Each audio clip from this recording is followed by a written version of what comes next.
जय जोहार। स्वागत है आप मन के न्यूज 36 छत्तीसगढ़ के आवाज में। मैं हवा आप मन के संग में नीरज। खबर छत्तीसगढ़ की शुरुआत करबो। राज्य सरकार द्वारा तहसील ला सूखा घोषित होए के आदेश आत ही कई तहसील मन ला सूखा घोषित करे जाए के मांग जनप्रतिनिधि नेता किसान संगठन द्वारा उठे लगे है। किसान नेता सुनील साहू और भाजपा मंडल अध्यक्ष मार्तंड साहू ह जिला के कलेक्टर के नाव तहसीलदार ओपी सिंह ला ज्ञापन सौंप के तहसील भैया थान ला सूखा क्षेत्र घोषित करे के मांग करीस। सौंपे गए ज्ञापन में बताए गए है कि तहसील अंतर्गत अवैया गांव मन में पाछू साल के अपेक्षा ये साल वर्षा आधा ले भी कम होए है, जेकर ले किसान अपन रोपाई के काम आज तक नहीं कर पाए। जबकि कुछ गांव के सक्षम किसान जिहां नदी नाला और जल स्रोत के संसाधन के सहारा रोपाई के काम कर डारे हैं। तहसील अंतर्गत कई गांव तो ऐसे भी है जिहां आज तक रोपाई के काम शुरू ही नहीं हुए है। ऐसे में राज्य सरकार ला तत्काल भैया थान तहसील ला भी सूखा क्षेत्र घोषित करे के मांग करे है।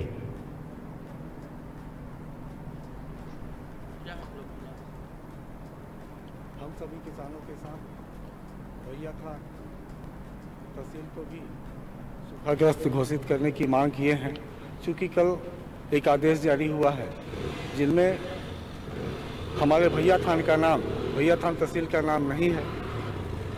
और इसी मांग को लेकर हम लोगों ने आज ज्ञापन दिया है कि भैया थान तहसील को भी सूखाग्रस्त घोषित किया जाए, क्योंकि जो मापदंड है पिछले वर्ष 800 कुछ मिलीमीटर वर्षा हुई थी, जबकि इस वर्ष 322 मिलीमीटर वर्षा हुई है।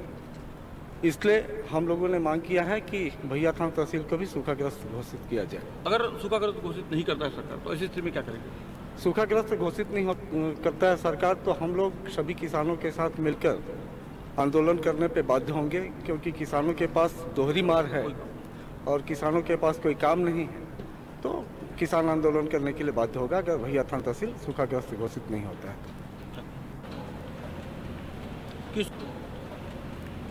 किस चीज़ को लेकर ज्ञापन सौंपे हैं, क्या है पूरा मामला बताइए। जैसा कि अभी अन्य हमारे सूरजपुर जिला में बिहारपुर, लटोरी और प्रतापपुर तहसील को सूखाग्रस्त घोषित किया गया है, पर भैया थान गोड़गी अभी नहीं हुआ है। जबकि पिछले वर्ष की भांति पिछले वर्ष यहाँ पर 800 और 32 मिली जो होता है उतना वर्षा हुआ था, जबकि इन साल अभी मात्र वर्तमान में 300 के आसपास ही यहाँ वर्षा हुआ है। उसी संबंध में हम सब लोग अभी ज्ञापन सौंपे हैं कि इस तहसील को भी हमारा ये सूखाग्रस्त घोषित किया जाए, ऐसा हम लोग मांग किया है शासन से।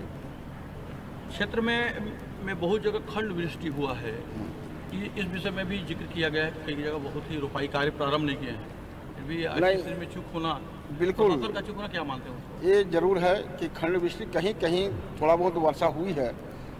बहुत मुश्किल से किसान अगर लगा भी लिया है तो खेतों में आज जाके देखा जाए तो पूरा दरार की स्थिति आ गई है। वो लगाने से भी उनको कोई फ़ायदा नहीं है। उसके वैसे किसान बहुत दोहरा दंड झेल रही है।